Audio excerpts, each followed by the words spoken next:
So I bought this truck as I was leaving England. I was stationed there for a few years, and I'd actually bought a different one to export back, but the engine had been changed out, so they wouldn't allow it to go across. There was a really big issue with folks bringing illicit Defenders over here. So I ended up buying this one, which could be imported legally because it had the original chassis and all that kind of jazz on it. So it's obviously a project vehicle. I've been working for a few years. I had the engine changed out, transmission, got obviously new tires. It needs a paint job and obviously some interior work done, but for the most part, it's still original to the bones for British spec. It's the Countryland edition.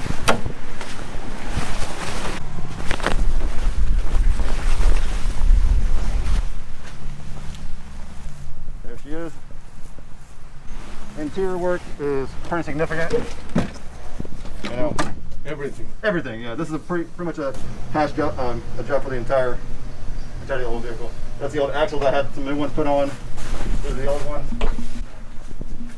They came off, I believe, a 2013 now. So that's why I like this vehicle, because you can pretty much anything from previous models. Yeah. So obviously you've seen the new one. Yeah. And what do you think? You're gonna find folks who are pretty much diehard either way. So for me, I enjoy the spirit of the old one. The new one doesn't really have my taste too much. That's probably because it kind of tailored to like more of a, I guess you say, modern thing. Not as much body contours as the old version of it. I guess I'm a little impartial to this one. So plus I own one, yeah. So kind of hard not to. But no, I really love these vehicles so much. I got my kids have little models of these. Yeah. Have you driven one? I've not driven one of these that has been off the factory line. I've seen a few. There's a dealership down the road, and I drove the old one back in 2015 of the last year that they were making them. The 2015? No, but 2016. No, 2015 or 2016. No, that they were like 20 years ago. The last Defender in the U.S. You mean? Oh, in the U.S. No, when I was talking about in England. Oh, in England. Yeah, okay, yeah. Okay, yeah. Yeah, so they had 2015s up till then. No, the last ones I believe are 97. Yeah. That's the Defender 90s. But yeah. So do you want to go and do a little test drive with this one? Sure, no problem. Okay.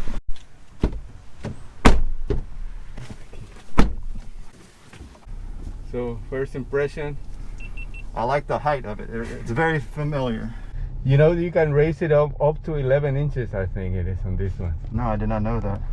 Obviously, you probably need to be stopped when it's doing that, right? Probably, yeah. Yeah, or at least in neutral. Yeah. I can imagine if you're climbing rocks, you'd want to, you know. And it has all the driving modes. I mean, when we can stop and you can look at it. I think the screens are pretty good. I like how they put the transmission up there, you see, and you have all the space in between.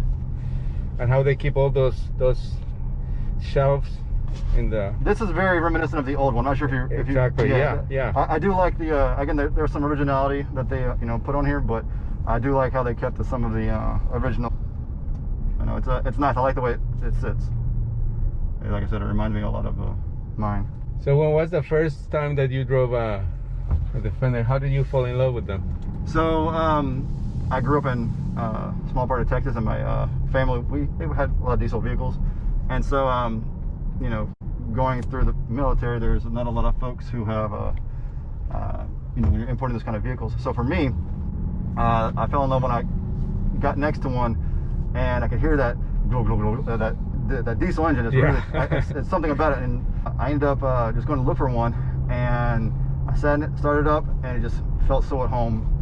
And so I had to have one. So I went and, like I said, I bought one and drove it much as I possibly could. But like I said, I was trying to import it back here or export it from England over here. They wouldn't allow it just because it had a new engine in it, all that kind of stuff. But the other one I have, it was a 4-cylinder, I believe.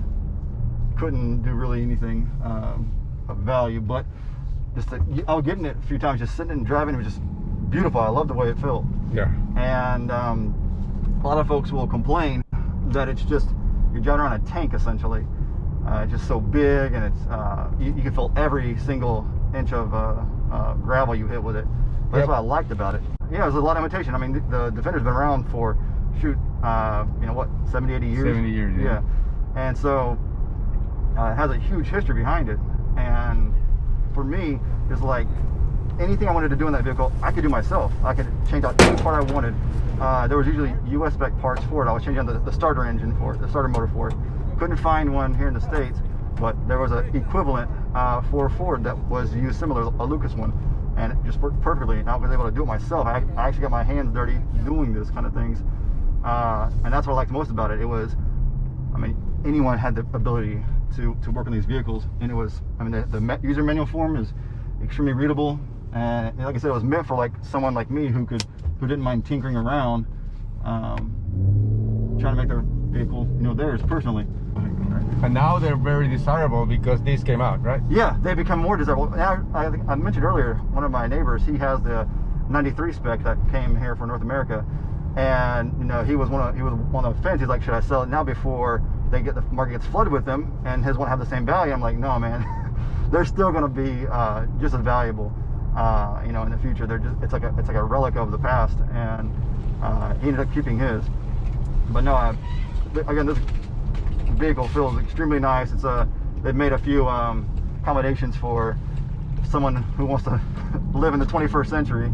All these gadgets, I'm pretty sure, are extremely friendly for anyone that's trying to get around, feel a little bit modern. But there's just something about that old spirit in the old ones that I truly enjoy.